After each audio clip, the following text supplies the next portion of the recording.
Lord.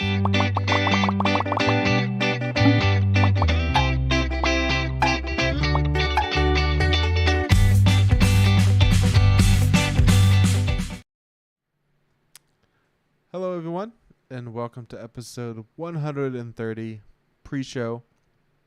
Shard it. If you haven't heard, Legendary Shards will be going away in final shape.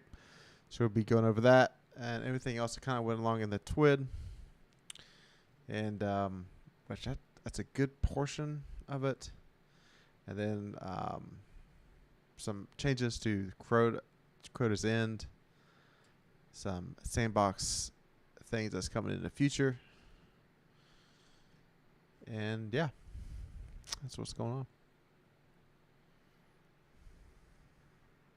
How's everybody doing this evening? Chilling. Doing well. Ready to go to work tomorrow. I apologize for the day late. I had some family things going on, so appreciate you guys rescheduling for me. I probably should have tweeted that out at some point last night, but I didn't really think much about it, to be honest. You had family things going on. It's tough to think about other stuff. I caught it. New iPhone comes out next week. Anybody picking one up? Dang, I should. Oh no, I only buy good phones. Here we go. Listen to me. I'm kidding, man. That is funny though. You're I like that they're going back to they're going to USB-C like everyone else now. But not really. It's kind of the thing. Like, it's kind of like a yes and no.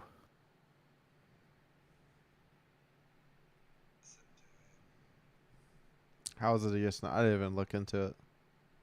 So they're having like the old school, like it's USB-C, but it's like it's like this, unless you buy the Pro model, you don't get like the super speeds of USB-C or something. I don't know. I read some tech thing about it. Oh man, that's so much worse. The coolest part, honestly,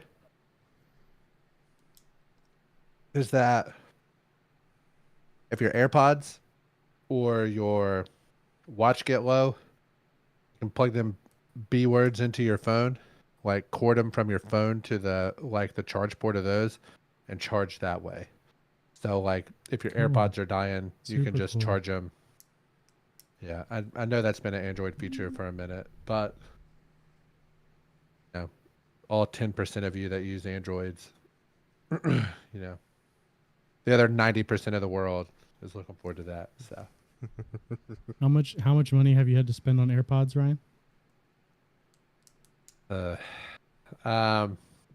Just That's mine enough, or mine that's and my enough of wife's? an answer.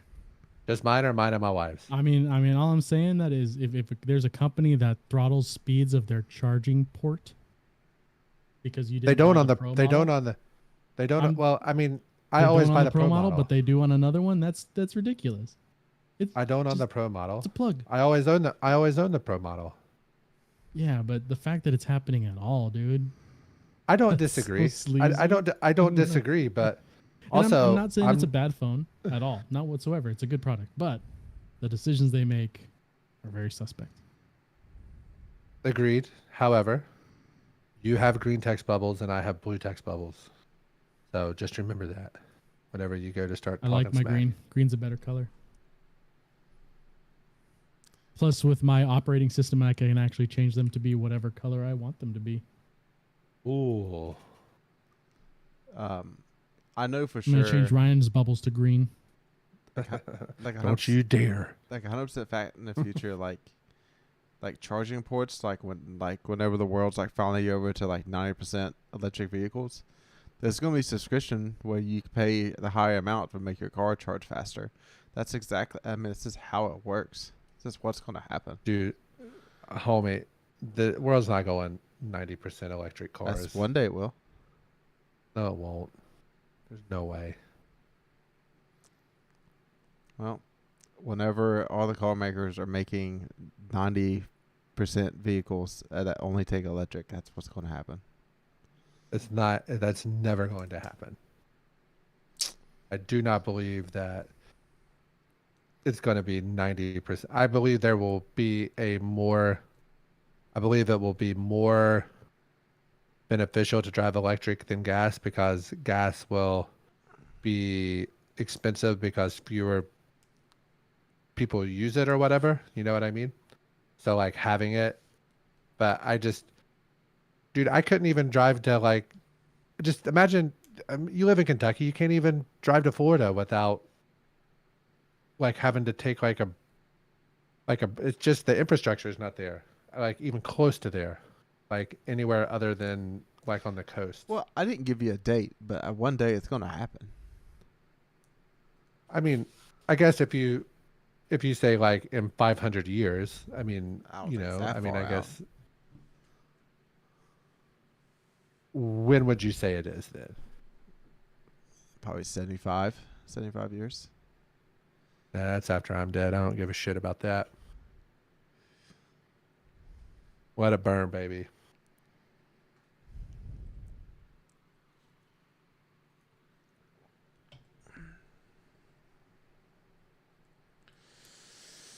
Okay. Destiny this week, the warden law changed like halfway through on Tuesday. Was nice. Yes, very much. Big fan. I'd like to run that a few more times this weekend, but we got a lot of things to do. Yeah. Yes, we do.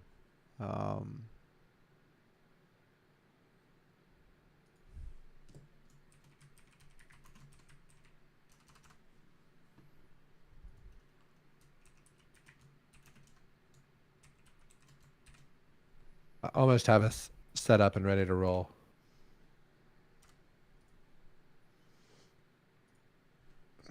Okay. Episode 130.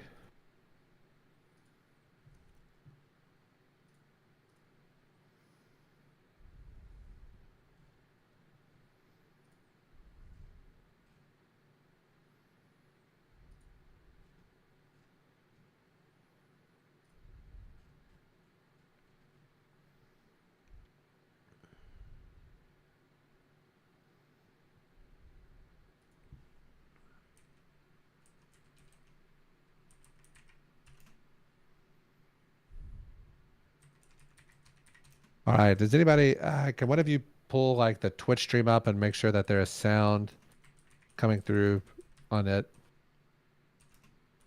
And if so, I'm good on my end. And I trying to check out squiggles here. I have squiggles for sure. I should have them. I saw squiggles. Yeah, we got them. Yep. Everybody has the squigs.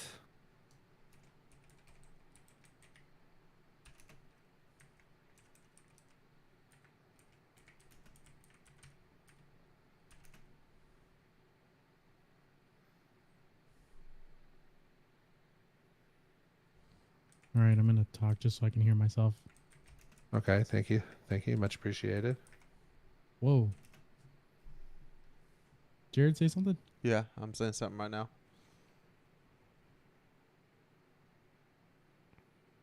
Ryan? Yeah, I'm talking A B C D E F G.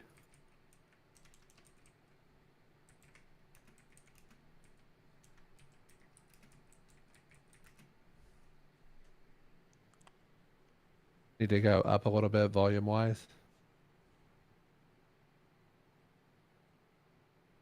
Or I think for Ryan. yeah. Ryan needs to go up, or we got to go up. Ryan needs to go up. Okay.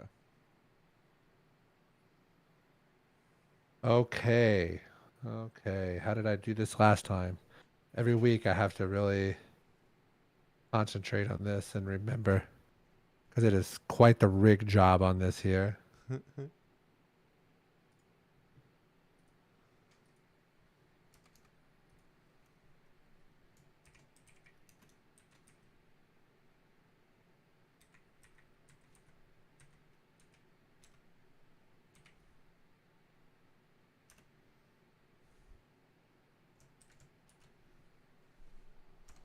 Okay. Is that better or worse or the same?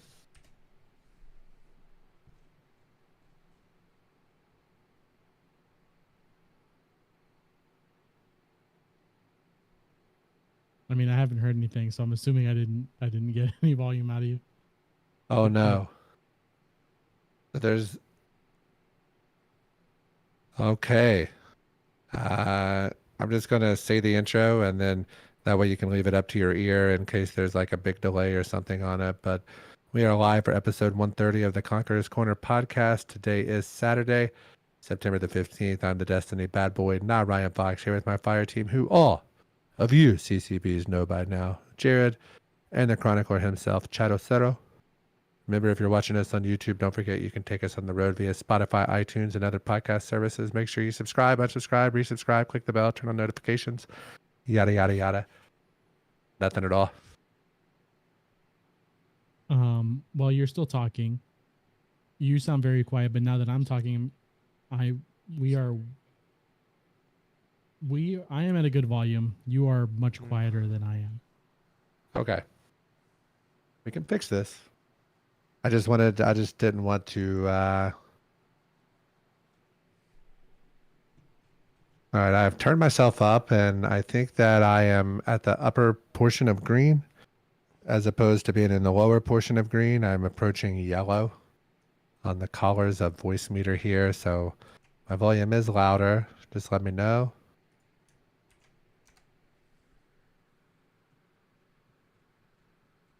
Okay, well, you're definitely louder. Now I'm going to see if I can hear myself.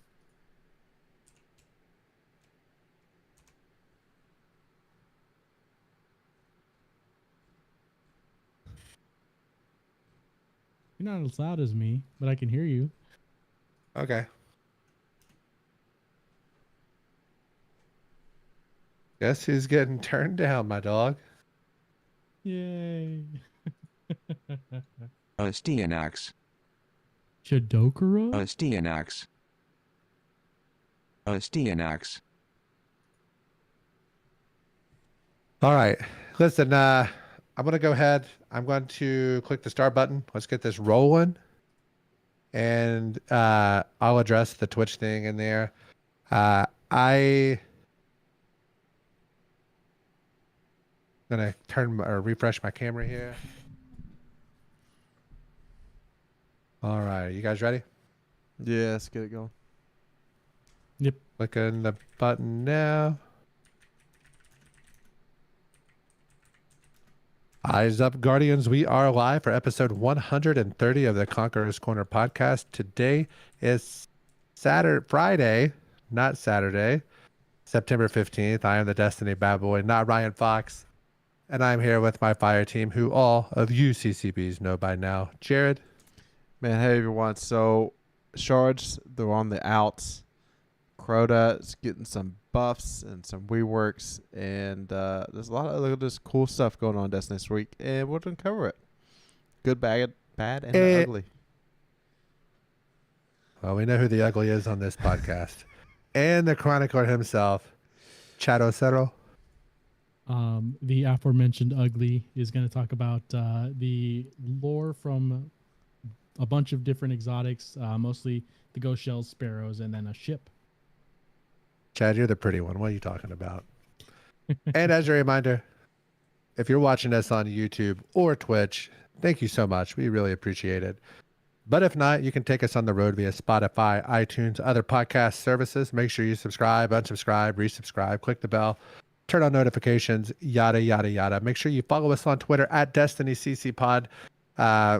We get pretty streaky over on the Twitter at times, so join up, send us messages. We would love to be able to play games with you, so tweeting us or joining our Discord server is the best way to do that. We do have a lot to discuss this week. Bruno, I believe, was the one who brought the TWID. But before we get into that, let's listen to our intro music, who is brought to you from Link, who is everybody's favorite Link, and you can find him on Twitter at LinkOfTimeG. 154. And if you're watching this, I'm too stupid to know how to get the music to play through here. So we just do a little break and then reopen up our recording program.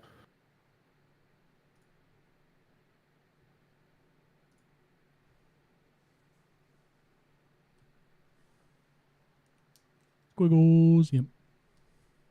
Wobble, baby, wobble, baby, wobble, baby, wobble. Yeah.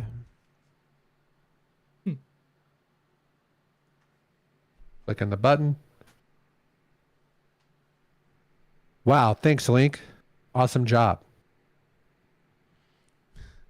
So we're going to jump into this TWID. And shards, legendary shards, they have gone up and down. They've been inconsistent their life in Destiny 2.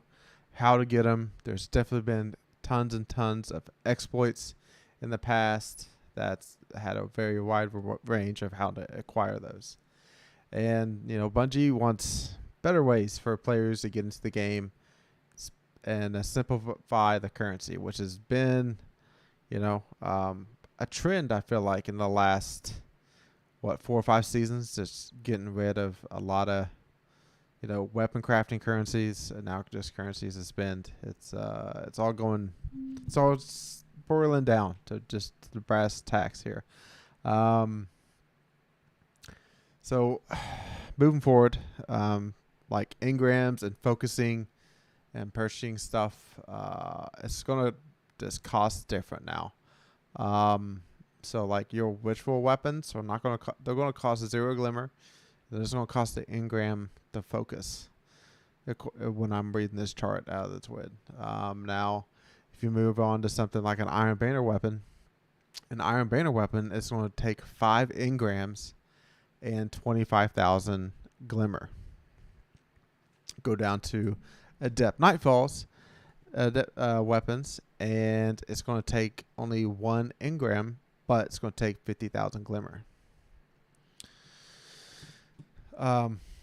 With that, there was a lot of blowback from the community. It's like, well, only having the prices of glimmer for all those things, we need better sources of glimmer. So Bungie across the board is buffing glimmer and also giving you more avenues of getting engrams to drop. So that's in Iron Banner, that's in Crucible, Gambit, and seasonal rewards. So basically, charge is going away, and glimmer and engrams are going up.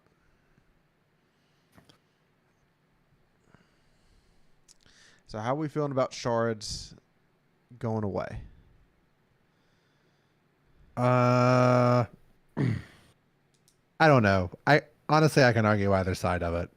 You're speaking to a guy that spent like 12,000 or 14,000 of those things one season chasing a sidearm, and have since then built myself back up to 5 digits, like over 10,000.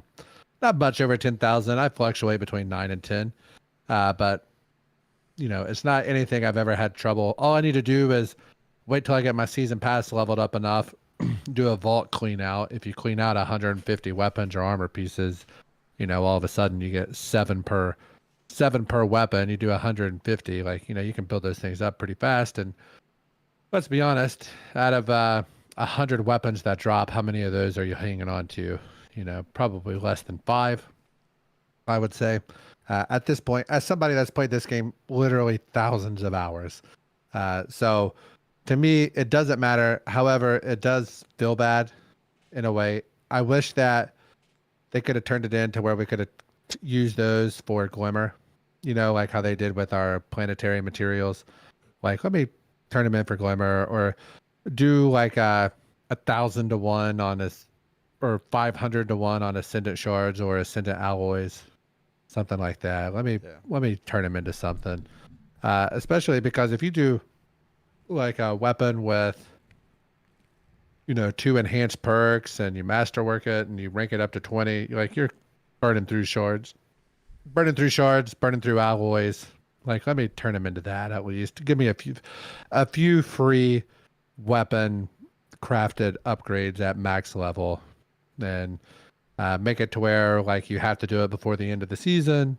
That way, whenever the new stuff starts, You know, you can't carry it over or save it for like the new big batch that's going to drop a final shape. That's how I wish it would have been handled. That's not how it was handled. It's really not a huge deal, but you know, at the same point, they're like, we're trying to simplify currency and take this away, and then they cap you at 10 Nightfall ciphers or whatever those things are, and then double Nightfall. So like you double drop. So what? Like at some on every third one you do, you're losing 2 that are just like being pissed away. Yeah. Essentially. So I don't know. It is what it is. Could be worse, but it's not the end of the world. Yeah, I think most of that stuff just needs to be 999. Like the players that can stockpile it, that have the ability to do that, they're gonna play enough that they can just do it anyway, where they can just get it, spend it, get it, spend it, get it, spend it. So whether they stockpile it now or just wait, if you could stockpile it, those players would be playing a lot more. There'd be more hours where they're sitting in this Nightfall building up ciphers. Like imagine the amount of Nightfall hours that we'd be put in this week, because it's a light story week. There's not a lot. So there'd be a lot more hours of people just sitting in that night Grandmaster playing this week. It would just artificially inflate hours if that all of a sudden is like, oh yeah, by the way, Nightfall ciphers, 999 inventory.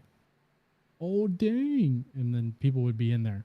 I know we'd be in there a bunch to get a couple of Warden's Laws. But as far as the legendaries, cards, what can we currently purchase with it that we'll be able to carry over or use? Yeah, so Master Rahul in the tower is going to be your friend every day when you log in. This is my tips for you to spend those shards before they mean absolutely nothing. So you can buy 5 enhancement cores every day for 30 a pop of the legendary shards. You can buy 1 ascended alloy a week for 400. So you should be doing that every week, and then the day you're logging into play, when you go to pick up your bounties in the tower, you're also spending 150 shards at Rahul. There is some Every day. Yep. That's it. Yep. But for those people that are in the tens to 100,000s, like what are we just stacking raid banners? Yeah. That's the last This is the only thing that we can buy a basic unlimited amount of. That or you Store 'em. you buy the engrams, right? Buy weapons and just Can you buy them? maybe anymore? you get a. I've never checked. I'm pretty sure you can't. I thought you could. I don't think Rahul has world drop engram Yeah, anymore. because I think they took that functionality away. Yeah. Does it? Oh man, that's whack. Yeah. I think you can get Glimmer with shards right now, right? Also, Yeah. Yeah. You can do that. so you can spend Glimmer on some stuff, and then so if you're crafting a bunch of weapons and you're leveling them up, and then you're upgrading the crafting, you spend like, if you get it from 0 to level 17 and then maxing it out, you're spending like 150, 200 thou. Yeah. So It's you not spend a bunch quite of shards on the Glimmer.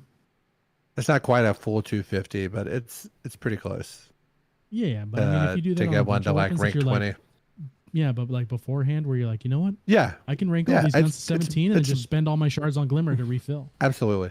It's better than Mhm. losing it, right? Yeah, because So that's the thing they said. It's not gonna be like set on the side and waiting, and Rahul's gonna have a place where you can buy the Glimmer. They're gonna take away the counter from the character menu, which means it's gone. Once they get rid of it, I think they said next season, right? Final shape. Final shape, it's gone. It's 100% gone. So if you don't spend it, you don't use it, you lose it, and that's it. So I'm gonna be buying an alloy every week, and if I cap out, I'm gonna be masterworking something, spending it, buying Glimmer with it, like just. I might have 2,000 raid banners in the vault, but the tennis is over. you can have enough for me I'll make too it then. work. Yeah, I will. I will. Yeah. I'll I'm have getting enough ready for the to- 3 of us if Jared wants. I'm to. getting ready to have a wicked vault cleanse here in the near Mhm. future. We might make a video Yeah. about it. So I did go through and I think I took like 50 out, but once I did that, I was like, oh, that was just like the spaces on my characters. That wasn't even into the vault. So, gonna be a fun one. Gonna be a fun one coming up soon. Look for that. All right, so dismantling stuff is kind of going how you're going to get glimmer and enhancement cores in the future. So if you dismantle a legendary piece of armor, you should get 1,000 glimmer and a 25% chance of enhancement core. And then an exotic piece of armor will give you 2,000 glimmer and a 60% chance of an enhancement core. And then weapons follow the same as armor. So, again, final shape will remind you. So you got a little bit of time here to spin some of these shards. So what is that? That's going to be like 4 months away, 5 months. So just make for whole your buddy. Spend them when you can, because you can't take them with you. There is a reminder in the TWID that Zur will be getting a rework for the final shape, but they're not going into details of that rework yet. But we will at some point have an update. So this is an update to give us an update in the future. Word. Crota's in numbers. All right, we just kind of looking for these last week, but they are here now.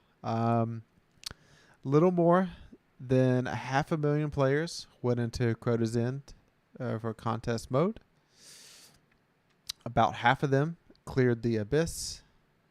150,000 cleared the Oversoul Throne Bridge. 80,000 cleared Irute. And a little less than 40,000 cleared Son of Oryx. So that brings it to... Yeah, go ahead. I wish they had a thing for how many people made it to Final Stand. Yeah. That's where we were. That's where we were at Final Stand. I think about that sometimes. I get a little sad. I feel like we should have been able to beat it, but we weren't. So we suck. We're still in the top. I think I figured it. I think it was like the top 13% of 14.98, so 15%. people that went in to the raid. It's still pretty good. Which, if you take it of the overall Destiny people, I'm sure that's the top 5% at least, if not lower. Yeah, so 7% of Guardians, a little more than 7% of Guardians cleared it. That attempt. We were so close, but it feels so far away. But hey, you know what? It's all right. It's all right. We'll get the next. I don't really care about the rehashed raids as much as the new raids. The new raids are the ones that hurt me when we can't beat those. So like Deepstone, we were stupid close on that one, and that one's painful. That's one of those that away, man. Yeah, I know. We can get to Final Stand. It's just if we're gonna clear the Final Stand, but it's all good. It's all good. You know what this has done? This has made me a lot better at swords. So if swords ever become an issue, I'm gonna be better prepared. I bet this is the last time they like Crota. The Crota Yeah, it raid is the last sword raid. It's all right. Listen, dude, I'm telling you, when snipers come around, I'm gonna be all right. Like I'm gonna be like, we'll be good, because that's like my gameplay is like sniper, like precision shot gameplay. That's just it's what I'm better at. I don't know why. It's been like that since I've been like freaking 14 years old. So that's just what I prefer. We're more than 10 minutes into the video. You're fine. We good? Yeah, we good? We're good. He did save it though. Yeah. So also Crota's End, everybody's kind of searching for these essences to drop to go after the exotic and get the exotic catalyst done for Necromancer. So the Oversoul, the essence of Oversoul, your first 4 clear of Crota's Inn each week will provide 2 guaranteed essences of Oversoul and a guaranteed weekly drop from defeating Crota and an additional guaranteed drop from beating each encounter in order from start to finish. So that first run through, that's 2 things happening at once. And then every time you do a 4 clear, you still have additional guaranteed essence. So there's a new way to farm them. So that's just continue to do the raid in full, not just clearing out Crota. And they are increasing the drop rate of random essences for repeated clears of each encounter. So you can go farm and actually increase those chances. And they are adding a chance to strike it lucky and earn all of the essence necessary to complete both Necromancer Crest and the Catalyst when taking down Crota during a full run. Just like getting an exotic to drop in the previous raids, you can now get the whole deal if fortune smiles upon you. So, Hold on. Say that again.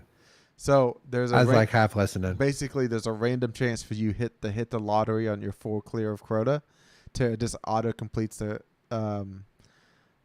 quest and the catalyst at the same time. Yeah. Okay.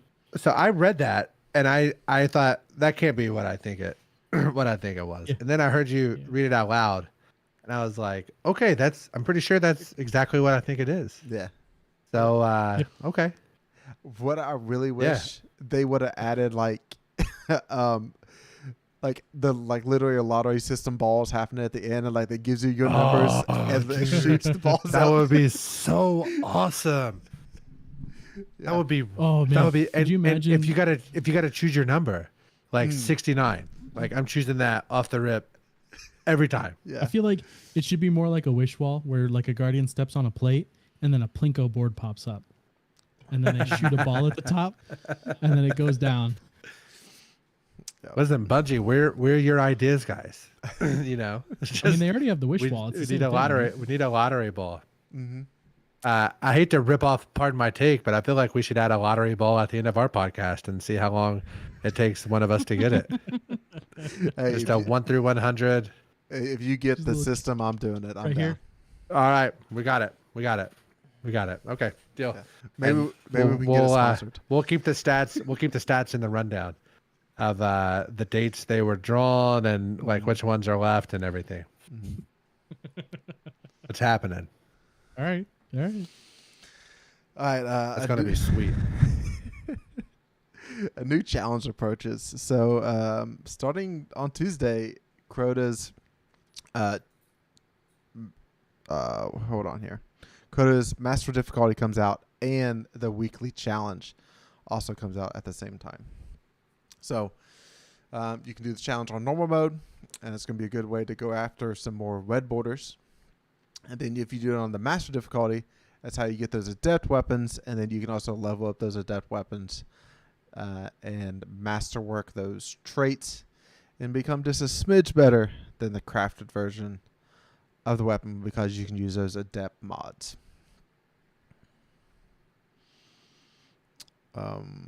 Yeah. So in the past, these challenges have been the exact same challenges that happened for challenge mode for the contest clear.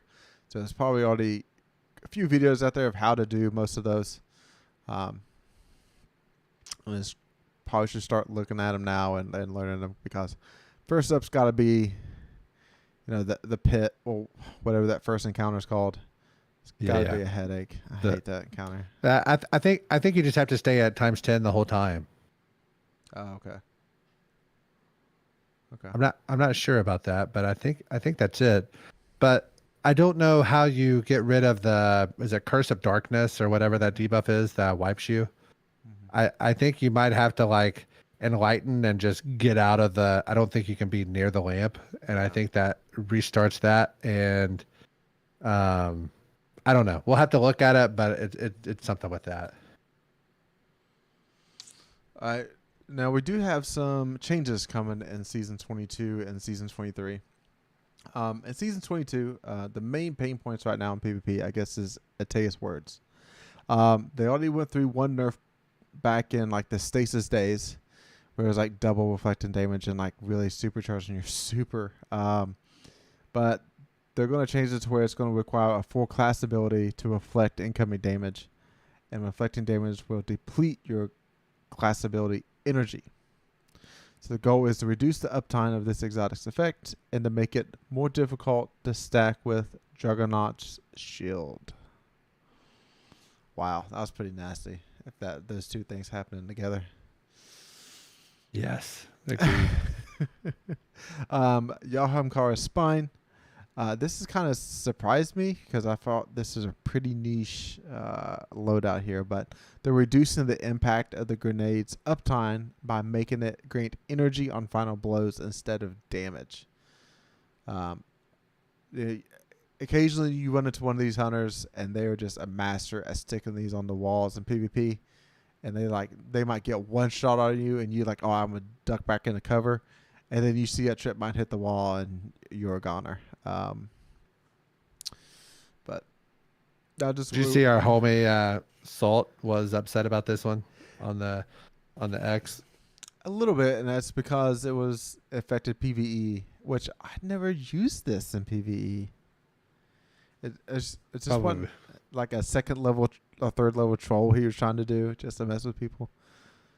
It's probably one of those things that's like effective in one stupid portion of the game if you're trying to solo it, or you know what I mean. It's just stuff that we don't even consider or like will ever be in the position to need it, but you know, it is what it is. But I will say, this is probably an unpopular Destiny opinion, you know, the Tangled, the picture of Tangled of the dude like Rapunzel's boyfriend or whatever, where he has like all the swords pointed at him, and it's like, you know what I'm talking about, like that meme or whatever. One of mine is, I think that probably if they just listened to Salt, Destiny would be in a place that I would like it pretty well, as far as like balance things go. I think it would be more difficult, and I think it would be more fun to do the things that are boring. I think would be something you have to put a little more thought into. So I would probably like it better if Salt, if Salt got hired by Bungie to do like balance stuff, I would probably enjoy it pretty well. I feel like that's the entire episode that we could go down of the changes he would make to stuff and how, yeah. Definitely be a lot harder of a game with Salt in charge. Yeah. I'll reach out to him, see if he's interested in coming on for that or something. He's he hits us back on Twitter, like in the DMs. He's like, oh, more than once he's responded. So I'll see. All right, that's the Destiny dead period. Yeah, we'll do that. Yeah. Season 23. There's some changes coming. SMGs, they're globally increasing the recoil on SMGs to make them more costly to trade off the speculative range over stability. Boo. No, Bungie. No. This is not what the people want. That's just because you're resisting the buff auto rifles in PvE. That's all this is, and it's terrible. Even though you got these dorks like Unknown Soldier trying to that make it seem like SMGs are unbattleable when you're on a controller. That's not what it is. It's like it's field of view. It's so many things that make SMGs seem better. Like SMGs are in a good spot. They're fun to play with. They're good. Why do we have to just ruin them? I don't understand. Yeah. Because you know they're going to go too far. They're killing a whole freaking subclass of weapons. Like a whole weapon type is just going to be garbage now. This is what I would say to prepare for this, is to get the precision frame SMGs. Get as many of those as you can. They have inherent like help when it comes to recoil, because it's a precision frame. So precision SMG, just get one of those ready. Sniper rifles will be implementing a sniper rifle body shot nerf in the Crucible. Details coming soon. Sniper rifles are getting damage buff in PvE, so that will be offset from the body damage. Fusion rifles will decrease the kickstart bonus damage, and damage will also fall off harder at longer ranges. I feel like that point is going to hit PvE because fusion rifles are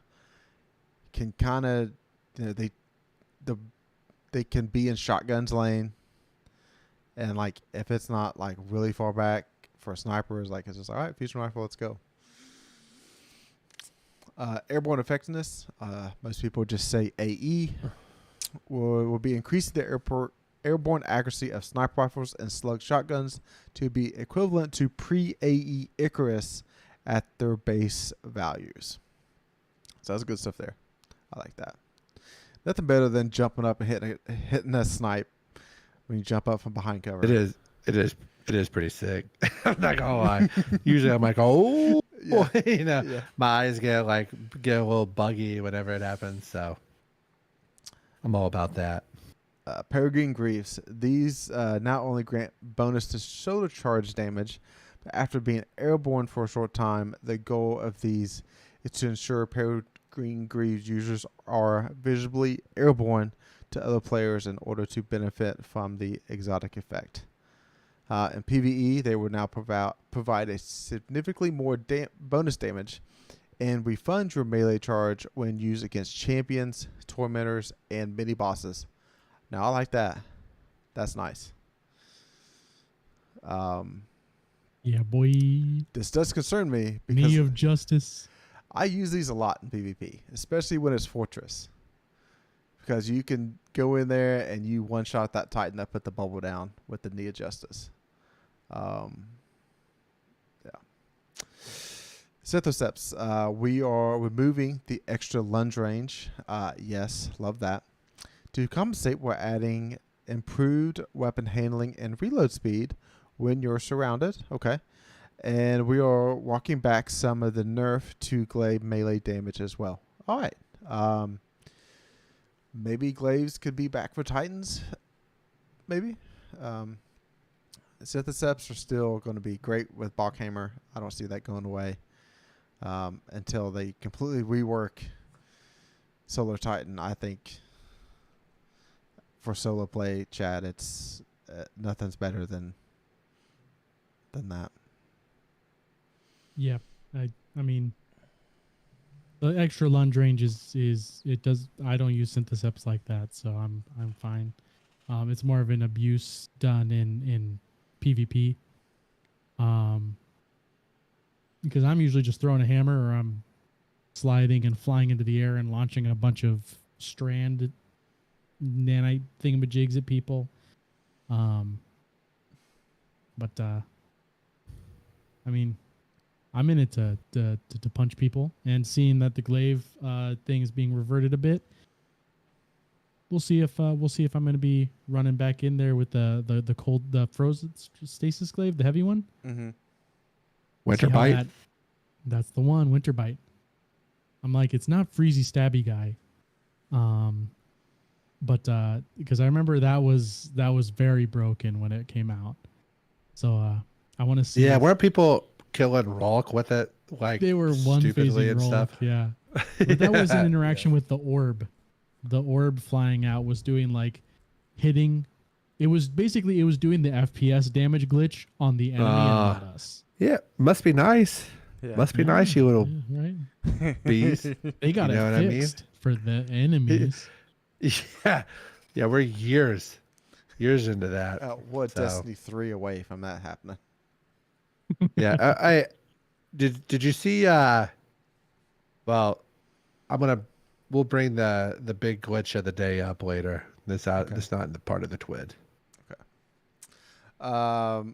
Checkmate enters Crucible Labs playlist. I will give this a try. I'm not going to go into details of this, but basically, longer time to kill and less abilities is what's going to be happening here. I'll try to give it like Crucible Labs for me. I don't know if you two have ever tried to play it. Queue times are forever long. Forever. Really? I don't know. For me, it doesn't work out. I can't get into games. So or I'm just playing at weird I times. don't have that experience. But skill-based matchmaking, I guess. I don't know. Either I'm so Oh, bad yeah. or so good. One of the two. There's so many nubs Have figured that it play out. in my skill level that there's a bunch of us in there. So it makes sense. All right. So basically the last thing we're going to cover here in the TWID is if you're playing trials, the trials weapons are going to be way more likely to drop. So that's Igneous Hammer, Astral Horizon, the Grenade Launcher, Messenger, Unexpected, Resurgence, and the Immortal. It's all going to have a chance to drop just by playing games. And that's it from Bruno for the TWID. So that now takes us to 3 likes and 3 dislikes of the week. Again, what we do here with the purpose of this segment is like everything needs to be balanced. There's good stuff that Bungie does, and there's bad stuff that Bungie does. There's good stuff that's in the game, and there's bad stuff that's in the game. And we just point that out. So, my like is going to be Bungie switched to Warden's Law for the Nightfall drop this week. This should be a staple. Like, whatever the first week of Grandmasters come out, like, it needs to be one of the new Nightfall weapons. Like, every time. If Grandmaster's going to be on week 4 is a new weapon, and week 5 is the other new weapon. That's just how it should be. So good job, Bungie, jumping in and changing that. Hey, quick question before I get to my like.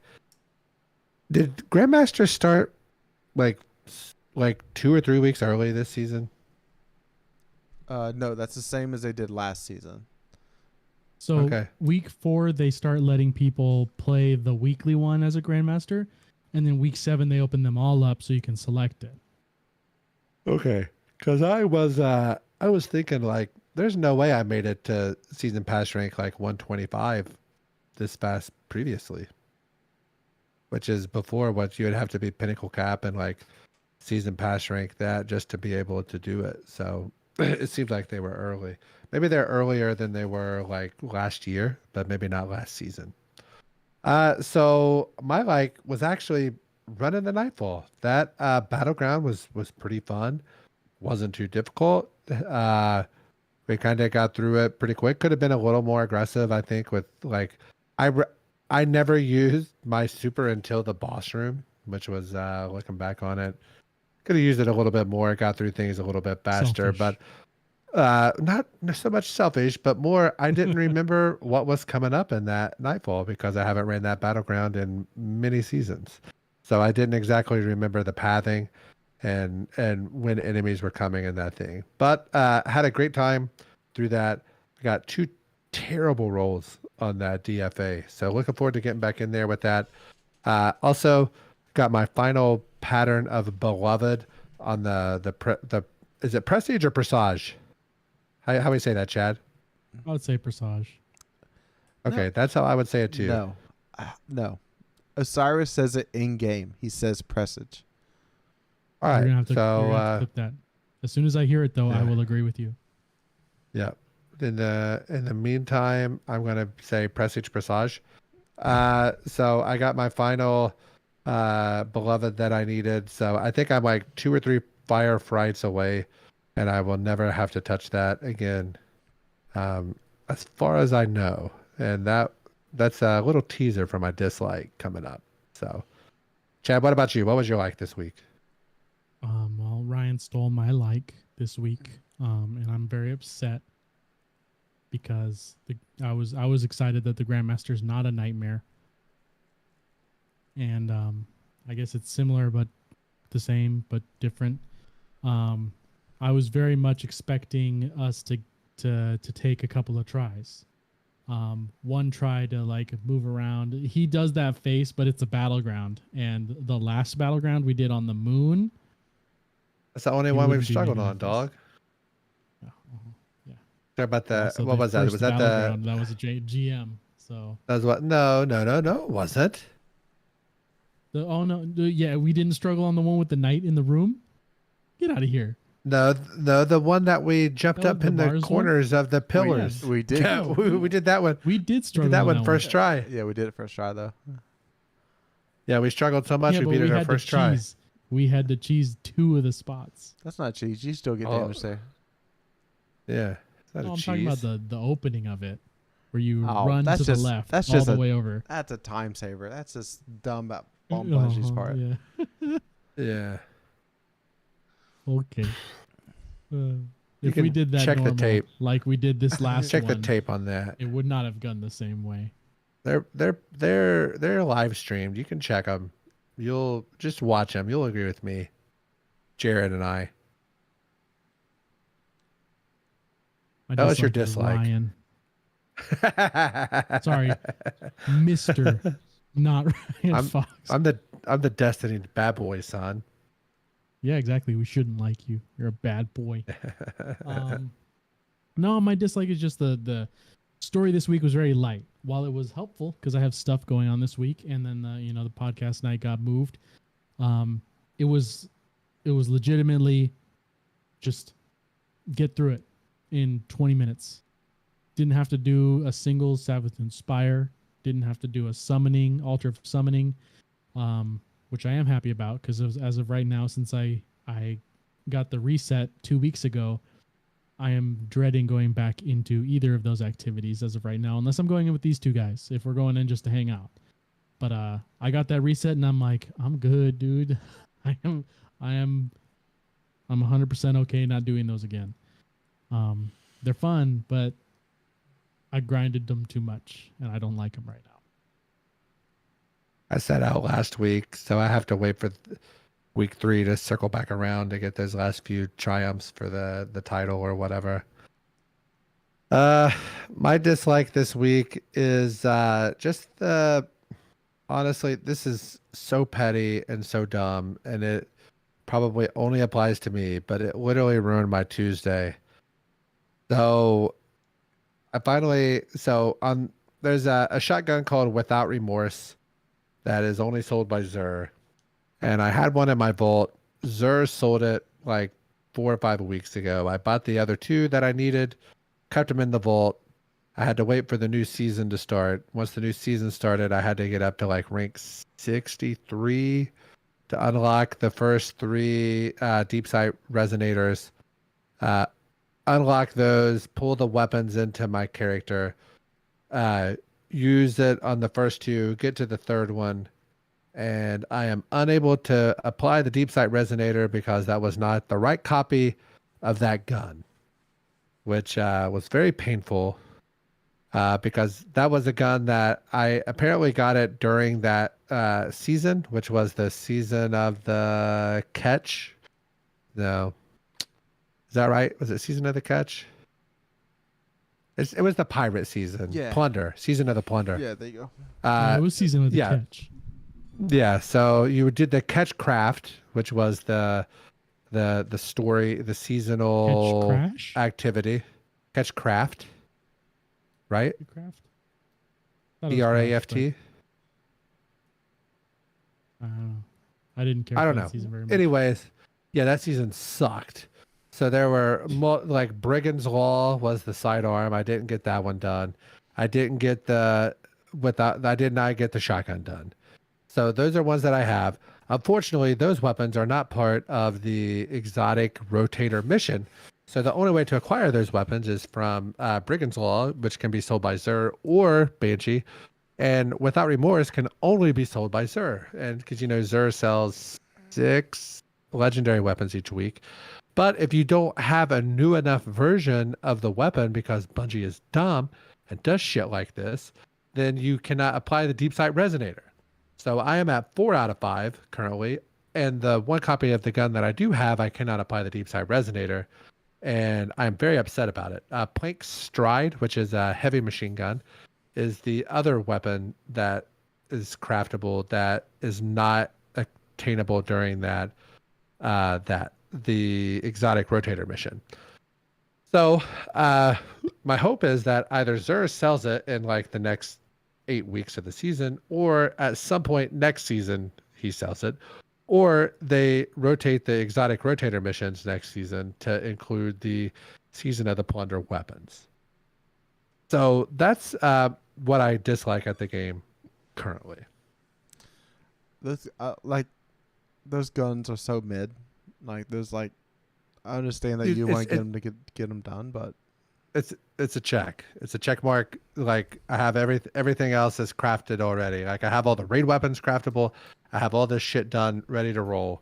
But like the fact that I have 4 out of 5 of that shotgun is just infuriating to me. my dislike is my will to LFG. I don't know what just hanging out with Chad for so long is like. Normally, after we completed that first GM, I'd be like, okay, I'll just run it with randoms now to try to get more Warden Laws to drop. And I have yet to do that. And I just don't feel like doing it. I don't feel like LFG in a raid. I don't feel like LFG in dungeons. Just kind of just... If I jump on and there's somebody on, I'm just like, okay, well, I guess I'll run some seasonal activity. And then I start watching YouTube and just start paying more attention to the YouTube than actually play the seasonal activity. So, yeah, that's where I'm at. All right, we're actually going to have a weapons breakdown this week. So, as I mentioned many times now, Warden's Law is back. And it is aggressive. 2-burst hand cannon. With that, it's going to operate unlike any other hand cannon. Basically, this is a pulse rifle that's disguised itself as a hand cannon. With that, that means you care about recoil direction and you care about stability to try to get both them bullets to hit. So PvE, I'm going small bore, appended mag, so you get the extra 2 bursts there. 4th time's the charm with a Vorpal or Frenzy. PvP, small bore again with Acrorize rounds, Perpetual Motion, Kill Clip, or Zen Moment. I did get the Perpetual Motion Zen Moment. Did not get the barrel or magazine that I wanted. But I did give it a try in Crucible, and it's okay. Definitely felt like I would have been better just using a straight 120 instead of this, with like some of the shots not hitting, and then a lot of times that, like you're trying to shoot somebody as they're running across and like one bullet hits, but the second bullet is like not tracking like as the gun's going upwards. So it's definitely going to take some time to get used to if you really want to use this weapon. Cool Guy put out a good video. If you really want to get into the little more nitty gritty of this gun, he put out a good review. But did you all use any your Warden Law at all as you played any this week? We got our 2. My 2 were trash, and I logged off that evening, and I haven't been back on since. So no, I have not even fired 2 bullets through that hand cannon currently yet. Not really. I played no. After we got off, that was it. Yeah. Okay. The other Nightfall weapon is called Pre-Astenix 4. So this is a bow. Did we ever get 1, 2, and 3? No. Okay. That's all I know of. So it's a solo bow, so that's kind of important because the other one is available in strikes, and then Tyranny of Heaven is available in a raid. So Last Wish. yeah. Why ain't this pulling up? Okay. PvP wise, it's quite simple to me. Opening shot rolls in column 4, so I want opening shot on this bow if I'm trying to use it in PvP. And It does come with the new seasonal trait where like it drops like bombs onto the ground. Have you seen this yet on weapons? It drops like Oh it's yeah, I almost have like seen that. Telesto bolts. Yeah.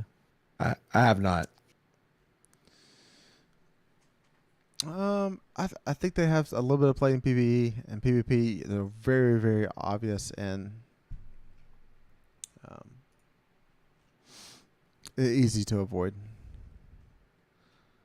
And now my computer don't want to load the bow. Well, I had it broke down. All right, so Let's just push it to next week if it All right. won't load. It's not a big deal. we're moving on. Gambling corner. What happened there? I got you, dog. Gambling Corner, one of my favorite segments of the podcast. I believe it's one of Jared's favorites, and I think it's Chad's least favorite segment of the podcast. So each season we start with 10,000 Glimmer that is given to us. And with that Glimmer, we make a weekly bet. The weekly bet is usually like an ante.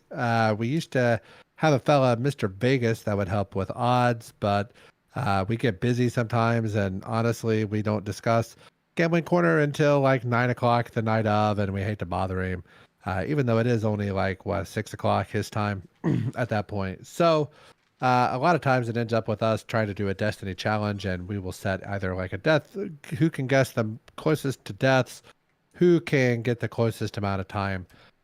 We all put in money, and if you ever become bankrupt due to your poor gambling, you then have to sacrifice a weapon out of your vault or off of one of your characters, and the other two players that are left determine the value of that weapon. So, for example, if you have a weapon with a high kill count or a weapon maybe that is no longer obtainable, then those weapons are going to be worth more than just like a crafted weapon with a low kill count. And the two players decide a value between 1,000 Glimmer and 10,000 Glimmer for that person to be able to buy back in.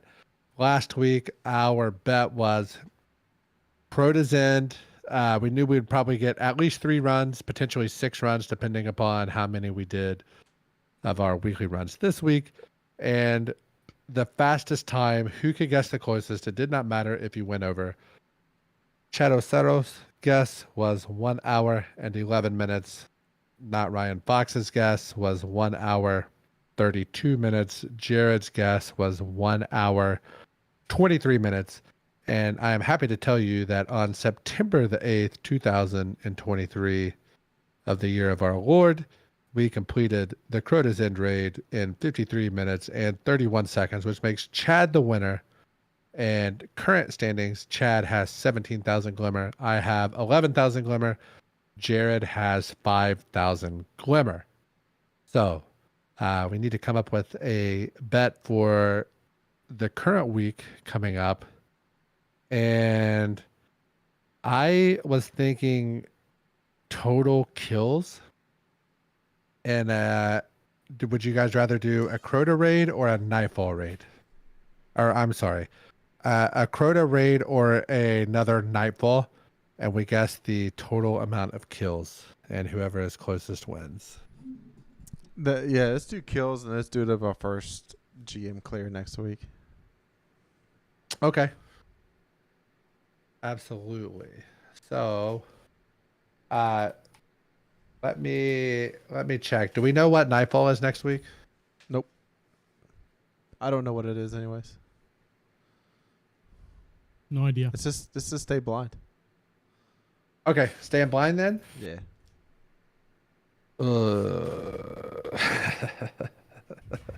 I don't even know how many enemies are in a Nightfall. So Chad's in the lead. So Chad, you get to choose order. Since you won last week. Choose order? Yeah. Yeah. So you say like Jared chooses first, I choose first. You can choose first. And it is the closest. You are allowed to go over. Gotcha. Ryan, Jared, Chadok. That's so F, dude. That's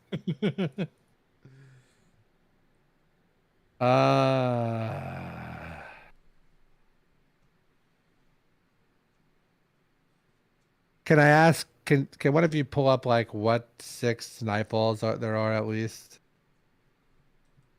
Like I don't want to, because I know the battlegrounds have more enemies, right? So I want to make sure that there's not a shot of it at another battleground.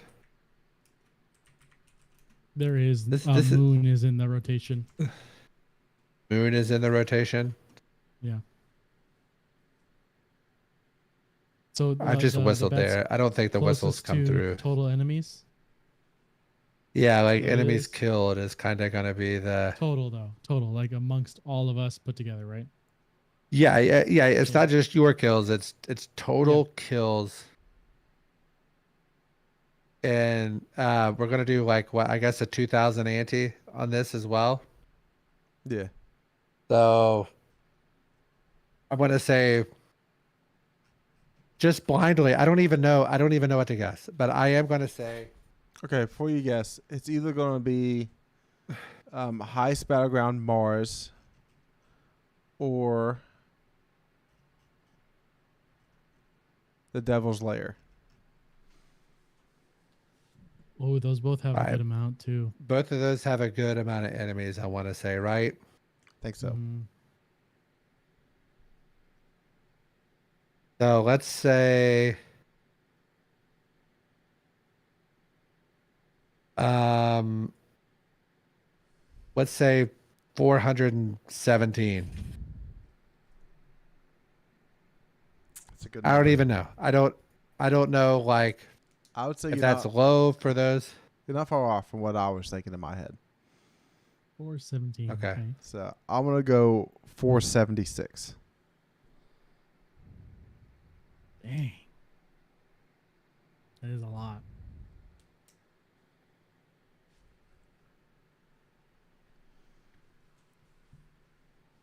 God, both of those have so many enemies too.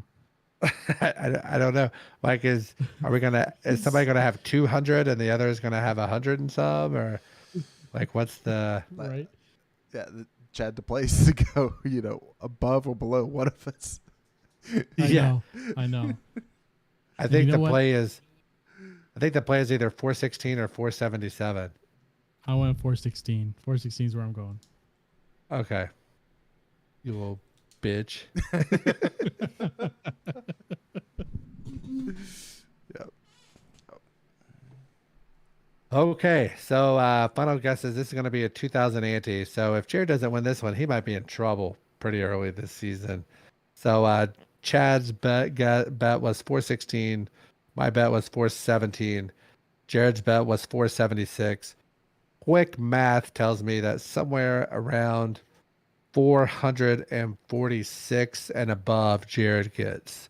So if there's any spots where Jared can just farm kills, that's probably the play for him. I have about a 30 kill window, and Chad has about a 416 kill window from the looks of things. So way to go him. That's the perks of winning the week before. No half-baked takes. But that takes us right into the lore section. Chad, what do you got for us this week, my guy? All right. Like I said, we're talking about some seasonal exotics. We're talking about the ghost shells and sparrows and such. We'll save the actual exotic armor for another week, probably next week. We're gonna start off with the Acromantis seasonal sparrow. Ikora took a deep breath to compose herself. She had been dreading the conversation she was about to initiate. She ran through all the anticipated objections and corresponding de-escalation tactics in her mind.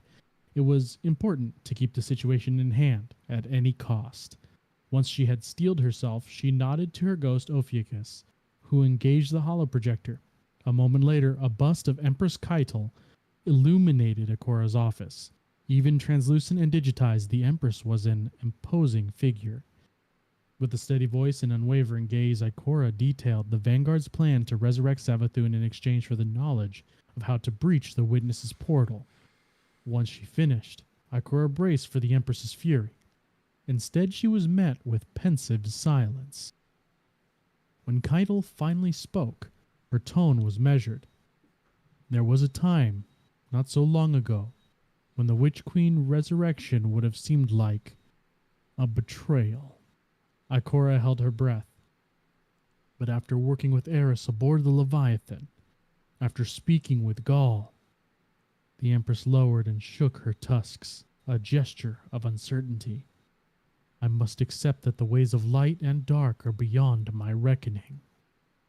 Caiatl raised her tusks once more and hardened her voice.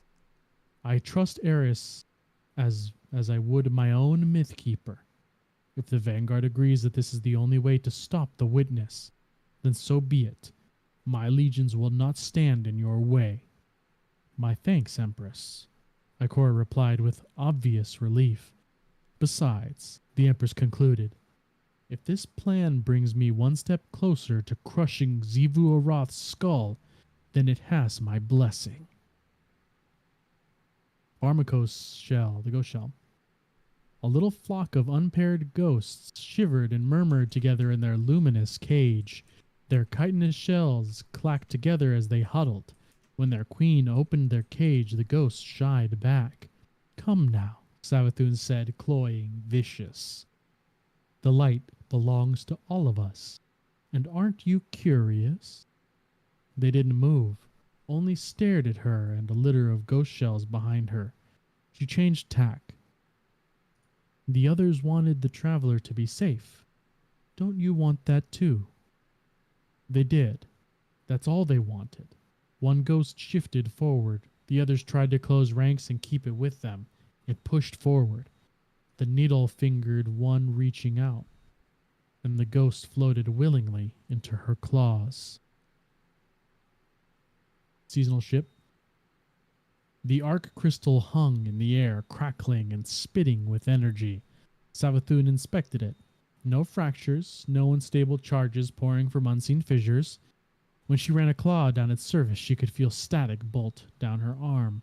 Savathun turned to her assembled brood. You, he said. An elucent hive knight advanced to kneel before his queen. Suddenly, his fellow hive descended upon him, tearing at his chitin, pulling apart his flesh. When Savathun reached out and crushed his ghost, a burst of crystalline light erupted from its remains. The energy arranged itself into a triclinic lattice. This crystal pulsed with void light. And you, an acolyte whose eyes gleamed with a vital, endless fire, stepped forward and bowed. The hex shell. The knight wrenched his cleaver from the skull of the fallen wizard. His opponent's body twitched and sizzled with latent arc energy. He raised his blade above his head, saluting the statue of the Witch Queen that loomed above them. Existence is worthiness, the knight intoned. That which cannot defend itself must die. This is the one true shape, Ayat. The knight's salute went unanswered, as expected. The small stone chamber lapsed into silence. It had been thus for as long as he could remember. A fragile bringer of light materialized in the air above the wizard. The knight quelled the urge to reach out and crush it. This restraint was the queen's only decree. The wizard screeched with rage as she pulled unwillingly back into consciousness. Her eyes flew open, blazing with fury. Her opponent crouched warily, his cleaver still smoldering with soul fire. The wizard propelled herself upward, mustering her light into crackling arc bolts. She unleashed them upon the knight, who erected a barricade to intercept the blast. In this moment of defensiveness, the knight lost sight of the wizard. When he lowered his barricade, he discovered a ball of arc energy pulsing at his feet. It exploded, burning the flesh beneath his chitinous armor to a blackened char. The wizard hovered over the knight. His smoking corpse filled the chamber with acrid fumes.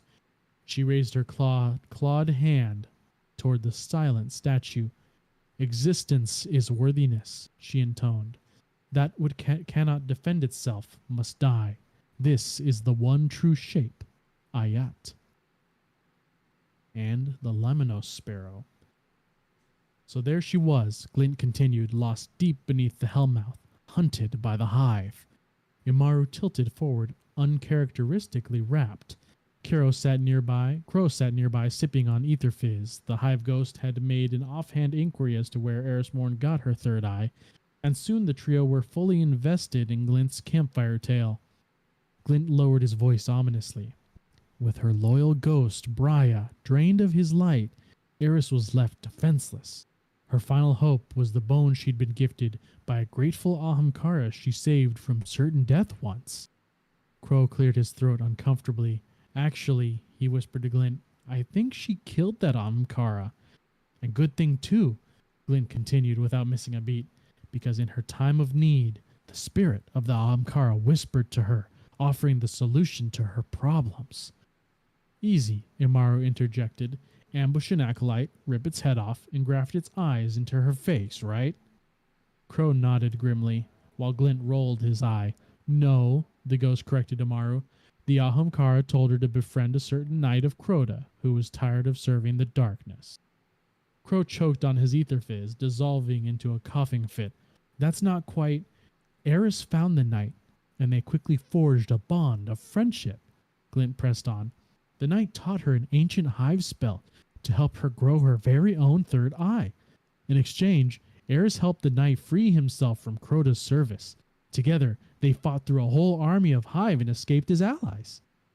So you're telling me, Imaru asked, narrowing his iris, that Eris Morn escaped Crota's clutches with the power of friendship. After an uncomfortable pause, Crow sighed. It's close enough, I suppose. I forgot that we got a lot of Glint stories last year with the whole headless ones thing. Like all the lore from that event, which is coming up in this season, was Glint telling us campfire stories. So it's funny that they bring it back in the same season that we're getting the same event back. But the power of friendship saves Eris in the end. Yeah, that's the first time hearing from Glint in a while, haven't we? Yeah, no, it's been a minute.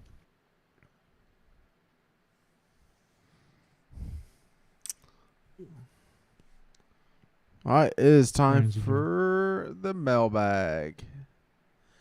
All right. First question here. What is the next currency that you believe will be taken away? Right, Dust. That's a good one. That is not my guess. I just wanted Ryan's response on that one. Ugh.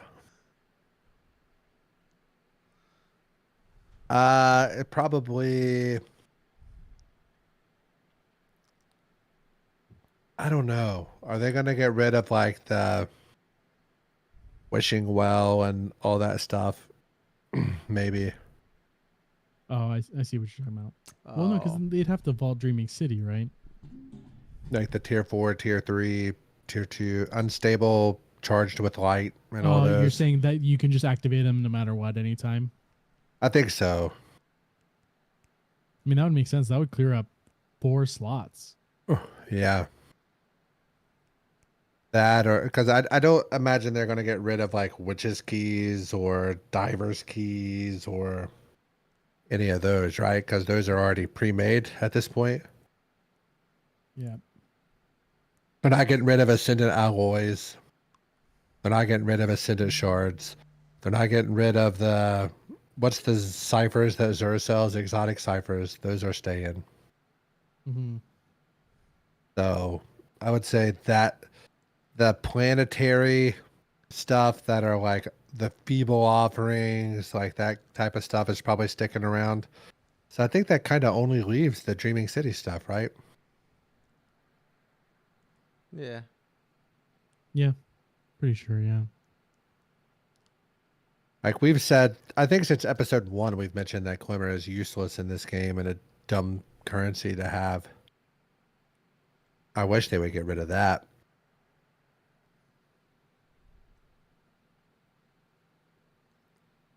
I think Chad was like, he was joking tongue in cheek, but I think they will get rid of Bright Dust. I think it would change it over to a token, to where like, oh, you want a piece, you want an armor set. It's going to take 5 tokens on for the Warlock, and another 5 for a Hunter, and another 5 for Titan. Oh, silver?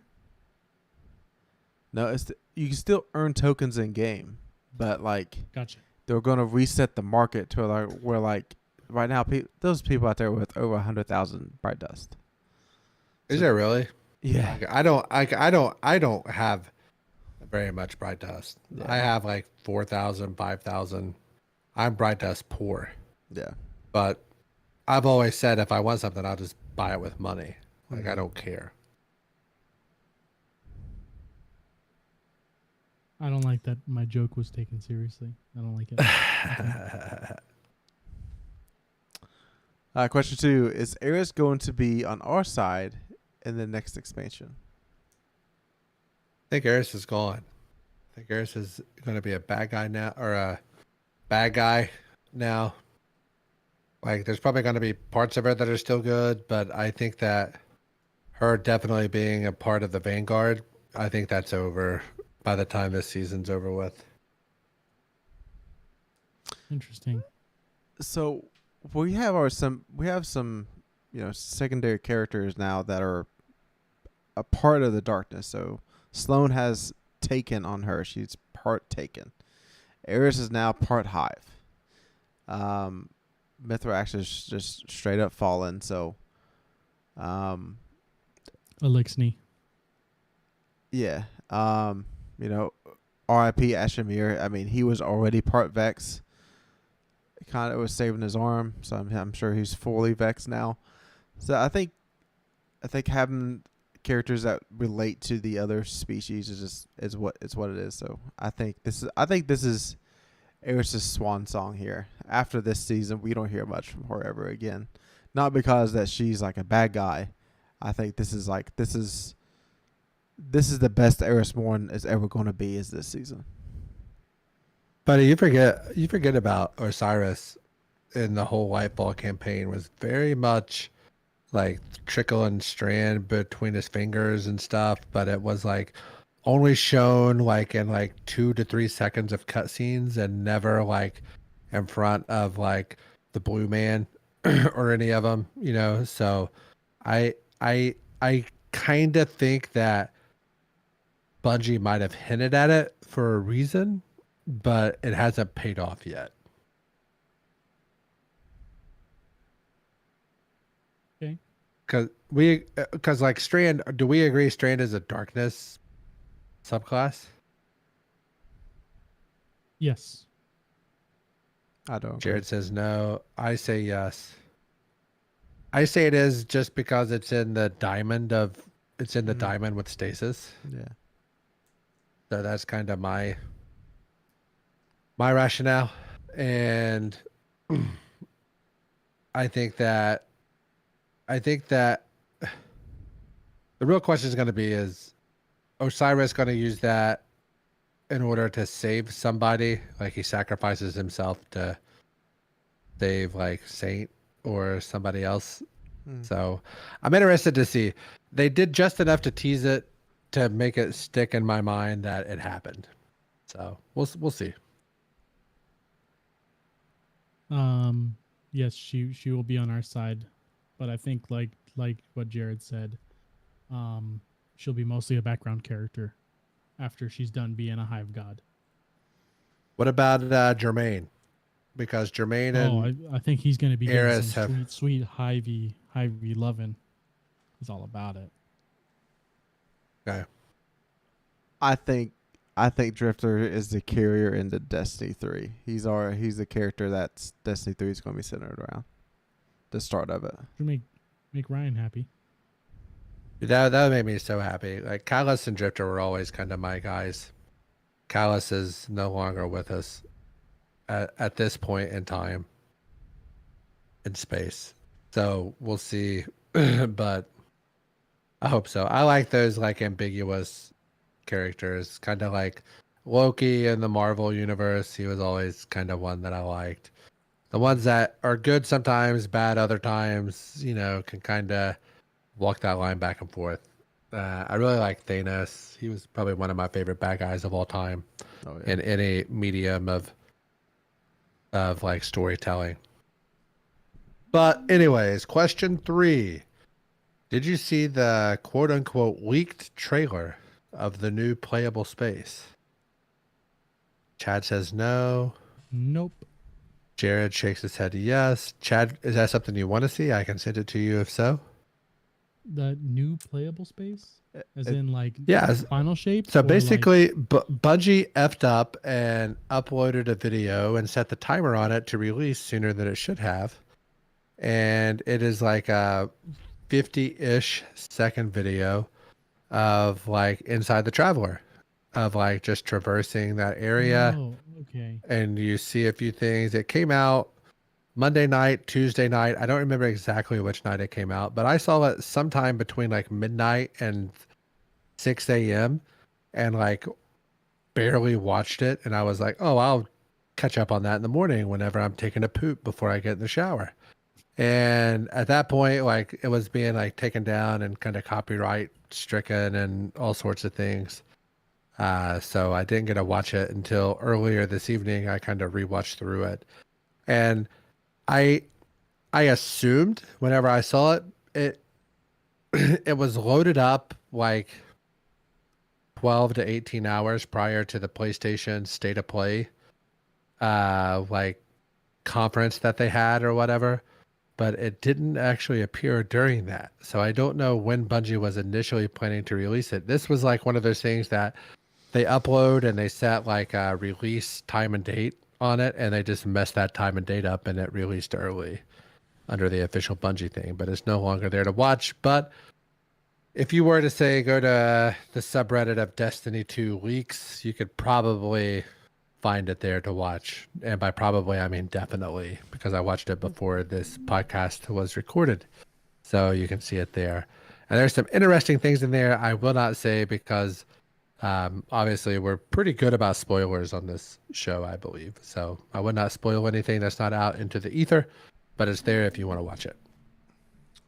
I don't think you miss much if you don't watch this trailer. Okay. We'll see if I figure it out or want to figure it out. Question 4, is Warden's Law worth farming? The fourth time's a charm Vorpal can take the place of Malfeasance with Lucky Pants build.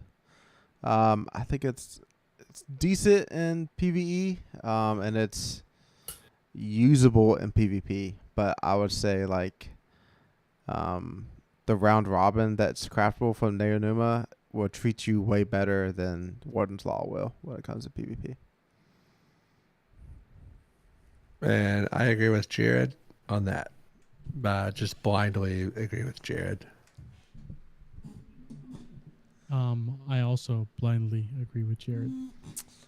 Okay. Question 5. Jared, can we get a fantasy football update? And also lottery ball is going to be... Although, moving forward in the future, fantasy football update and lottery ball is going to be question 5. So, Jared, give us the fantasy football update, and I'll get us the lottery ball ready. All right. Sweeperbot is out of the gates hot. He put up... Hot. Yeah. Let's see how many points. He put up 160 points last week. So and He's still a little bitch. He's I'll say it that way.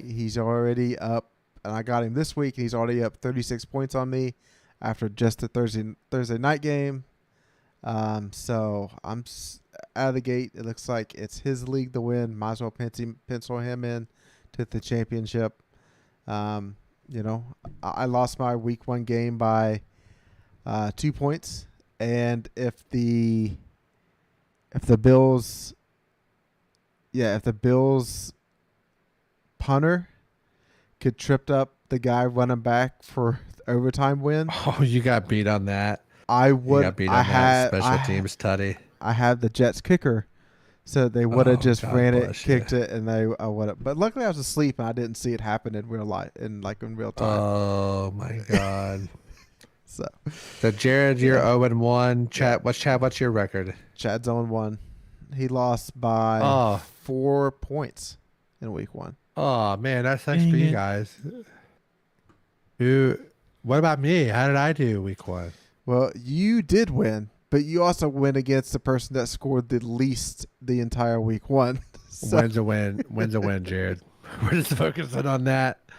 Focusing on that. I think I have a lead after Thursday Night Football. I did go against Devonta Smith, unfortunately, but like I did have Justin Jefferson, which helped out with that a little. So we're looking good for week 2, and that's good. So, new segment, lottery ball, 1 through 100.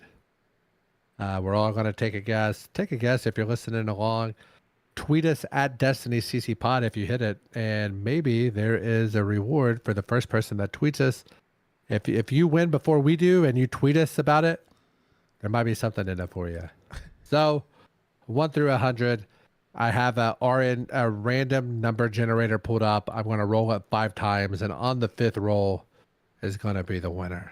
So, I'm going to choose 29. 28. 77. It's not closest. You have to hit it exact. I know. Okay. 29, 28, and 77. 1 roll, 2 roll, 3 rolls, 4 rolls, and the money roll 6. All right. 6 is the winner. If you had 6, congratulations. I'm going to let these other 2 guys sign off. Probably going to be a busy Saturday for us gaming wise. I'll probably be on during the day on Saturday in between watching football. So if you see me on, let's do a GM or a dungeon. Yeah, same thing. If you guys got any lore questions, I know that we're still fresh into the season, but if there's stuff that's got you excited about the season or stuff that you have questions about that you need a refresher on, feel free to send us messages, and I'll see the best I can do.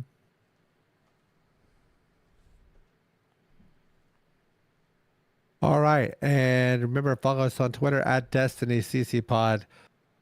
Send us a tweet if you won the lottery ball this week. The winner was 6.